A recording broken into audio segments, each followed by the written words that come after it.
Ethena Finance, the new stablecoin hype or another USDe 2.0. Welcome to Glee Gains Crypto Podcast. Today, we'll dive deep into one of the hottest DeFi projects right now, Ethena Finance and its stablecoinist.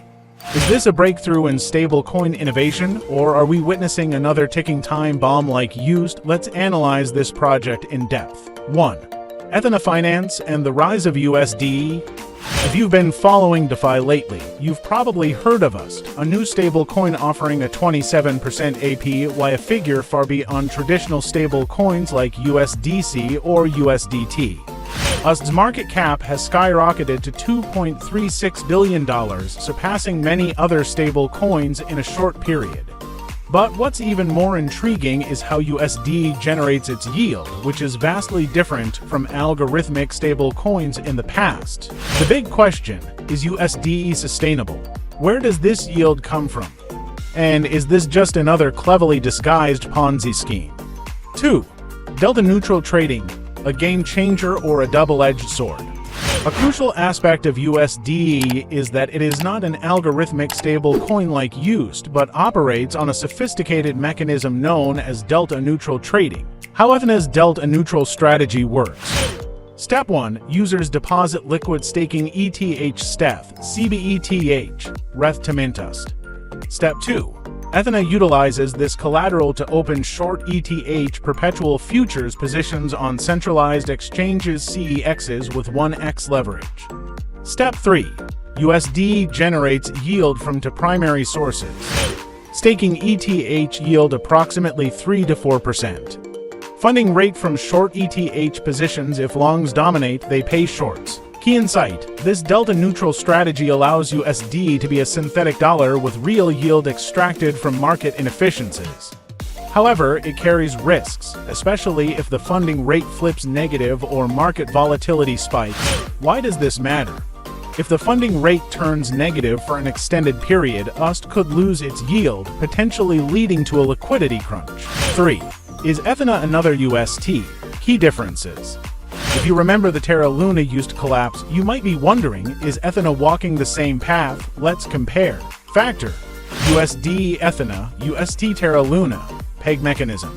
Collateralized via delta-neutral positions, no collateral, purely algorithmic.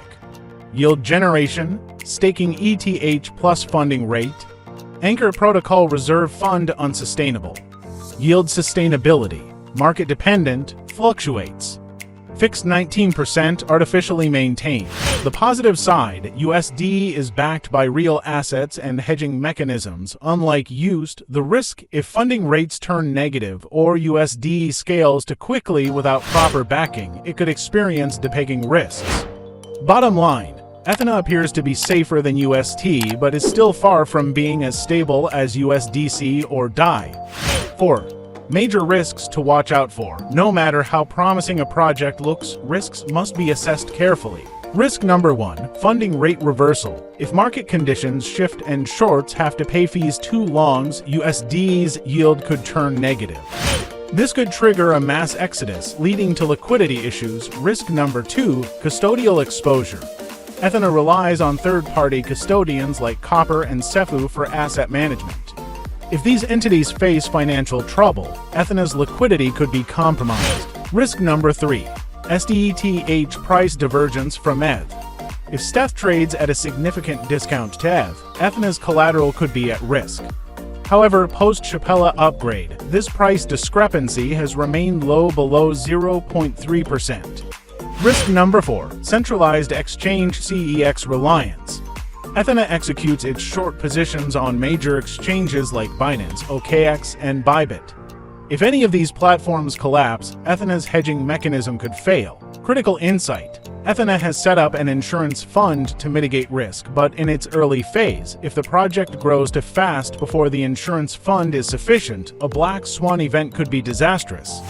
5. Opportunities to profit from Ethena. While risks exist, Ethena also presents multiple profit opportunities. 1. Yield farming USDe. If funding rates remain positive and market conditions are stable, users can earn up to 27% AP from USDe. Utilizing Pendle Finance allows users to optimize or lock in fixed yield. 2. Arbitrage trading. If USDe depegs, traders can buy at a discount on secondary markets and redeem for liquid staking ETH, profiting from the discrepancy. 3. Holding in a token. ENA is Ethena's governance token and can be locked to boost shard rewards. If the Ethena ecosystem thrives, ENA could gain substantial value. 6. Final verdict. Should you invest in Ethena? Personal take. Ethena is not a Ponzi scheme, but it is still a highly complex financial experiment that depends on multiple factors. If you are an experienced DeFi investor, you might find Ethena an attractive high-yield opportunity. If you prefer safety, you're better off sticking to traditional stablecoins like USDC or DeFi. Final advice: don't go all in. Ethena is still new and risks remain. Monitor funding rates.